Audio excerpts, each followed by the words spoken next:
Mesdames et messieurs, bonjour et bienvenue dans cette nouvelle vidéo où nous allons, cette fois-ci, parler d'un produit de youtubeur. Ça faisait longtemps et je vais pas vous le cacher, j'en suis très content. Aujourd'hui, nous allons parler d'un titan du YouTube game, j'ai nommé Thibaut InShape. Thibaut InShape est un youtubeur de plus de 8 millions d'abonnés et plus de 2 milliards 500 millions de vues, se plaçant dans le top 5 des youtubeurs en France en nombre d'abonnés à côté de Lama Fâché. Je vous jure, Lama Fâché, oui. Ayant commencé avec un contenu 100% fitness et muscu, il toucha un plus large public par la suite en proposant un contenu 100% fun, 100% tout public, bref, comme dirait un très grand monsieur, fit et du fun. et pour vous donner de contexte, je ne sais pas pourquoi, un jour je cherchais des produits de youtubeurs et en tapant produits de youtubeurs sur Amazon, je suis tombé sur un livre de Thibaut InShape. Ayant une couverture ma foi tout à fait motivante, surtout parce que je trouve que la pochette ressemble étrangement à un film dont je ne dirai pas le nom mais qui a pour acteur principal Will Smith et son chien préféré, Salut mon pote. du coup je l'ai directement acheté. Sauf qu'il y a eu un hic. Après l'avoir reçu et déballé, je me suis rendu compte que le livre était sorti en 2017. Me disant que du coup il était obsolète,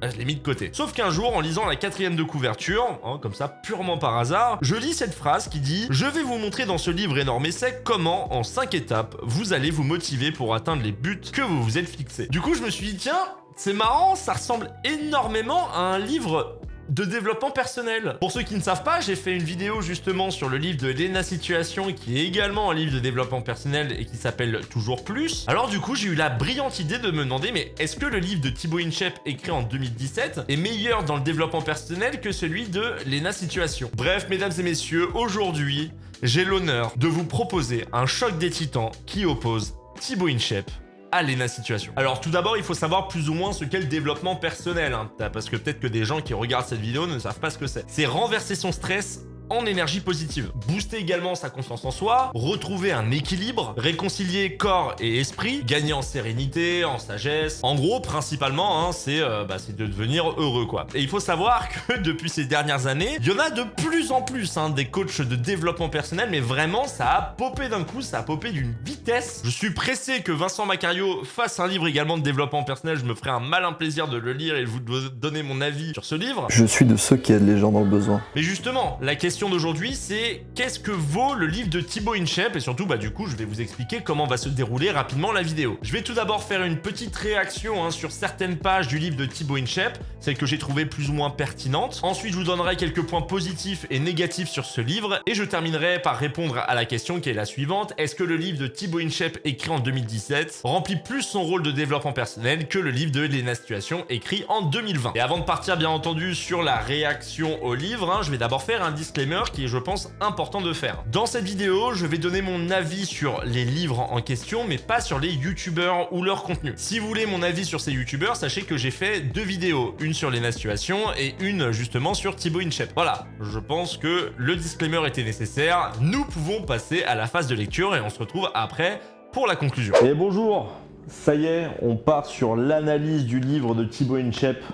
C'est parti. Damn Team Shape, j'espère que vous allez bien, c'est Thibaut InShape et c'est un plaisir de vous parler. Et aujourd'hui les gens, je vais tout faire pour vous aider à atteindre votre objectif énorme et sec. Donc là en gros, il nous parle dans son livre comme il parlerait en vidéo. Alors, on n'a pas affaire à Thibaut InShape l'écrivain, mais on a plutôt affaire à Thibaut InShape youtubeur. Après j'ai envie de vous dire, c'est l'à-fond, c'est là où tous les youtubeurs sont, donc ça ne m'étonne pas plus que ça. Et quand on veut atteindre un but ambitieux et qu'on se sent mal dans sa peau, c'est important de se demander non seulement ce qu'on veut vraiment, mais pourquoi on veut l'obtenir. Et ce n'est pas moi qui vais fixer vos objectifs, ni votre mère, qui vous aime comme vous êtes. Aïe! Coup dur pour les orphelins.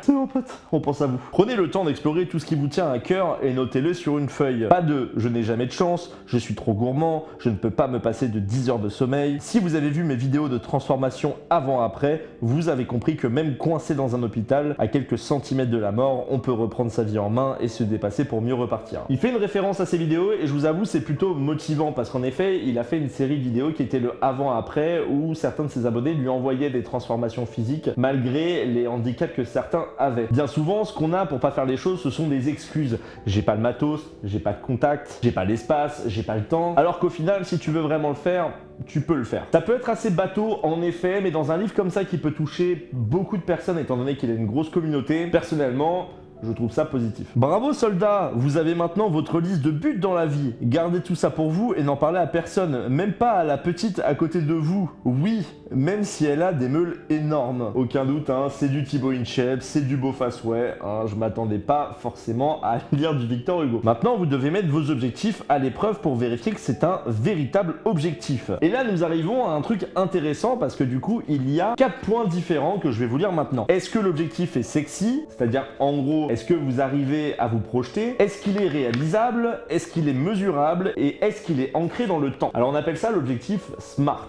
Alors, SMART, ça veut dire intelligent en anglais, mais c'est surtout pour dire spécifique, mesurable, atteignable, réaliste et temporellement défini. Je vais pas vous le cacher, c'est plutôt un bon point pour Thibaut Inchep parce que je suis surpris de voir qu'il y a l'objectif SMART dans son livre. Sachant que l'objectif SMART, c'est la base quand vous fixez des objectifs. J'avais peur de tomber sur un ouais, t'as un rêve, tu peux le réaliser. Là, non, on est sur t'as un rêve, on va le transformer en objectif qui est atteignable pour le réaliser. Dit avec ses mots à lui pour que sa communauté puisse comprendre, franchement, c'est un très très bon point. À la fin, on peut carrément écrire la liste de nos objectifs, les classements, préciser, etc. C'est plutôt ludique, plutôt intéressant. Bon, c'est sympa. Je le ferai pas personnellement, mais pour quelqu'un qui prendra vraiment à cœur ce livre, je pense que ça lui fera plaisir. Avant de se demander comment atteindre cet objectif, il y a encore une question très très importante. Demandez-vous pourquoi ce but précis vous fait autant vibrer. En effet, il est important de toujours savoir le pourquoi vous voulez le faire. Bien souvent, quand on va donner des objectifs, ça peut rapidement juste être des rêves et le fait de se dire tiens,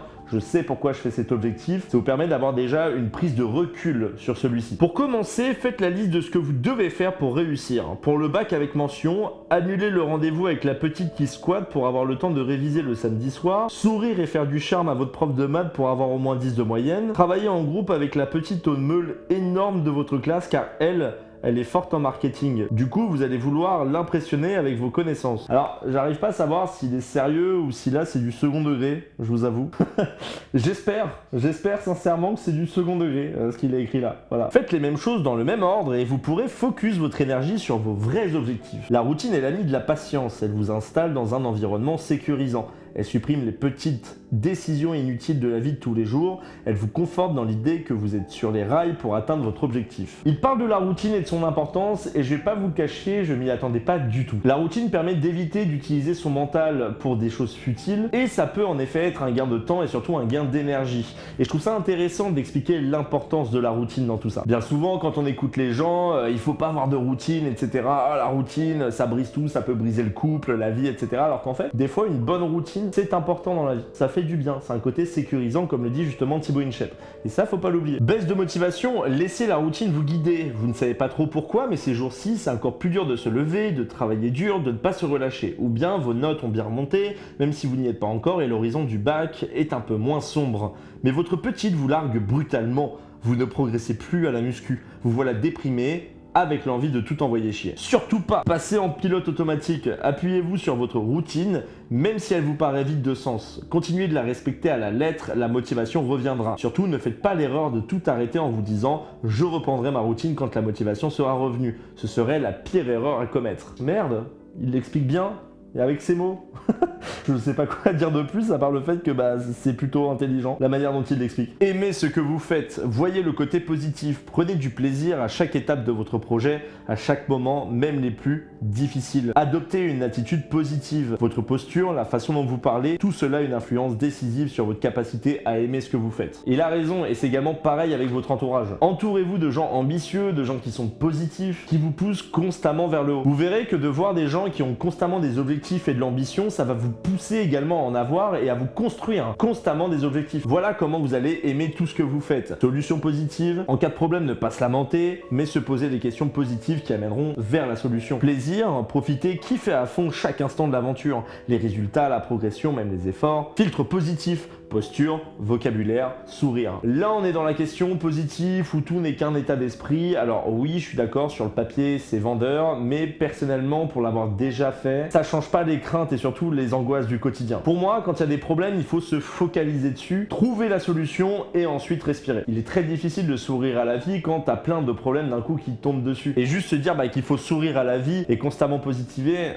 c'est impossible à faire. Après, forcément, c'est qu'une question de point de vue. Vous le savez, je ne crois pas au régime miracle en 30 jours, aux méthodes bizarres des stars hollywoodiennes, aux compléments alimentaires qui éliminent les poignées d'amour, et je refuse d'avoir faim. Il faut juste connaître les aliments bons pour votre santé et après faire les bons choix devient naturel. Il y a juste de grands principes à connaître qui vont vous permettre d'avoir de belles assiettes équilibrées qui vous feront plaisir. Se priver, c'est être frustré, fatigué, de mauvaise humeur et finir par remanger n'importe quoi dès que l'objectif est atteint. Et ça ne sert à rien. Vous devez trouver la façon saine de manger qui vous convient et la garder toute votre vie. Là, il parle de l'alimentation qui est pour lui cruciale forcément dans le développement personnel et il parle surtout du problème des régimes et il a parfaitement raison. Bien souvent, quand tu te prives derrière, ça va juste apporter de la frustration supplémentaire. Lui, il parle derrière de rééquilibrage alimentaire. Hein, pas forcément se priver, mais plutôt manger de manière équilibrée. Et je trouve qu'il a parfaitement raison. Là, c'est plutôt intéressant parce qu'il te parle de la liste de courses qu'il conseille, les œufs, flocons d'avoine, le thon, le thé vert, etc. Voilà, petite liste de courses, ma foi, tout à fait sympathique qui vous permettra justement de savoir ce qui est bon pour la santé, en tout cas une partie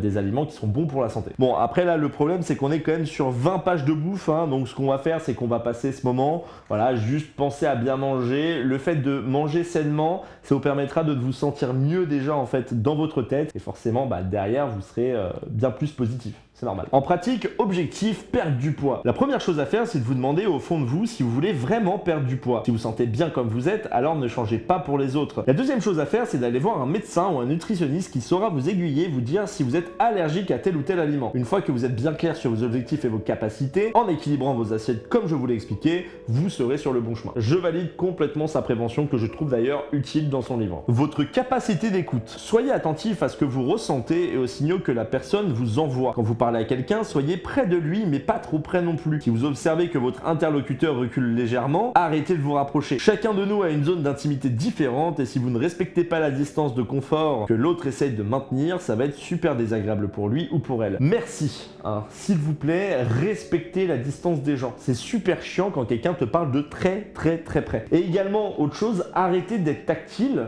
tout le temps quand les gens de base ne le sont pas. Si vous voyez que quelqu'un n'est pas tactile avec vous, ne le soyez pas avec lui parce que c'est super chiant. Et je dis ça tout simplement parce que moi je suis pas forcément quelqu'un de très tactile et je ne supporte pas les gens qui le sont avec moi. Son paragraphe sur la capacité d'écoute est relativement petit puisqu'il fait 3 pages, mais vraiment je le trouve intéressant. Passez à l'action, montrez qui vous êtes par ce que vous faites, sortez de votre zone de confort, faites des propositions sans mettre la pression, tentez de nouvelles aventures, soyez curieux, cherchez en permanence à être utile, faites du tri. Repérez dans votre semaine ce qui ne vous sert à rien, ce que vous faites par habitude et qui ne vous fait qu'à moitié plaisir quand vous y réfléchissez bien. Des conseils simples que je considère également encore une fois comme efficaces. Il est vrai que j'ai pas grand chose à dire de négatif sur le livre de Thibaut Inchette. De toute façon après il y aura les points négatifs et positifs. J'ai pas forcément fait page par page, vous comprendrez pourquoi, sinon la vidéo durerait trop longtemps. Mais il y a quand même des petits points négatifs, notamment un, c'est sa manière de parler quoi. C'est quand même un sacré gros beauf. Bon à la fin on a une sorte de FAQ où il répond à quelques questions que les gens pourraient se poser. Voilà, il y répond tout simplement. Et à la fin, on a bien entendu une sorte de petit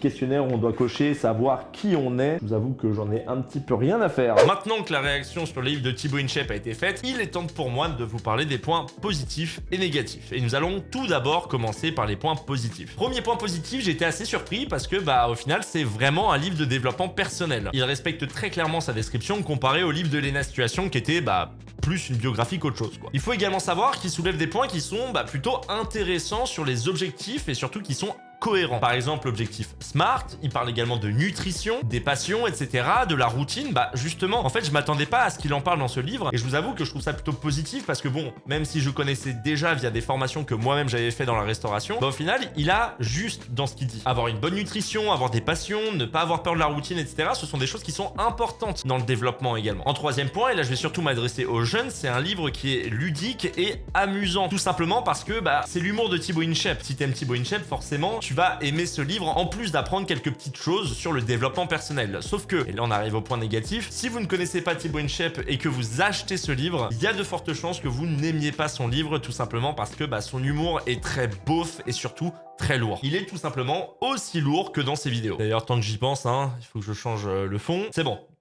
on peut reprendre. Perso, même moi qui n'ai pas choqué par ce genre d'humour, et ben au final, j'ai trouvé ça quand même super lourd. Donc voilà, je le redis, je vous conseille pas d'acheter ce livre si vous n'aimez pas trop Thibaut InShape ou si vous ne le connaissez pas. En deuxième point, et on peut dire que c'est un point plus ou moins négatif, c'est que si vous recherchez du développement personnel qui est profond, vous n'en trouverez pas. Bien souvent, vous allez avoir affaire à la surface, mais il va falloir trouver d'autres livres pour pouvoir vous développer personnellement en profondeur. Il est vrai que dans ces explications, je m'attendais à avoir des passages concernant les objectifs SMART, etc., que ce soit un petit peu plus profond. Malheureusement, ce n'est pas le cas. Après, on peut pas trop lui en vouloir. Il n'y a pas tant de pages que ça. Donc, je le mets dans le négatif, mais c'en est un tout petit. Bref, pour terminer, mesdames et messieurs, la question à se poser, c'est quel livre choisir entre les deux? Eh bien, tout dépend de ce que vous recherchez. En fait, il faut savoir que les deux livres sont complètement différents. Léna Situation, dans son livre de développement personnel, a voulu faire en sorte d'expliquer sa vie depuis toute jeune pour montrer à quel point elle est montée en charbonnant. Montrer que si vous travaillez un max, vous finirez par arriver au même niveau qu'elle. Et surtout, le fait qu'elle explique que c'est un peu Madame Tout le Monde. Elle aussi, elle fait des crises d'angoisse. Elle aussi, elle a peur sur certaines choses. Elle aussi, elle est fatiguée. Elle aussi, elle est à deux doigts du burn-out. Eh bien, ça la rend beaucoup plus humaine. Donc forcément, quelqu'un qui va acheter le livre de Léna Situation, qui est déjà fan de son contenu, va se dire « Ah mais du coup,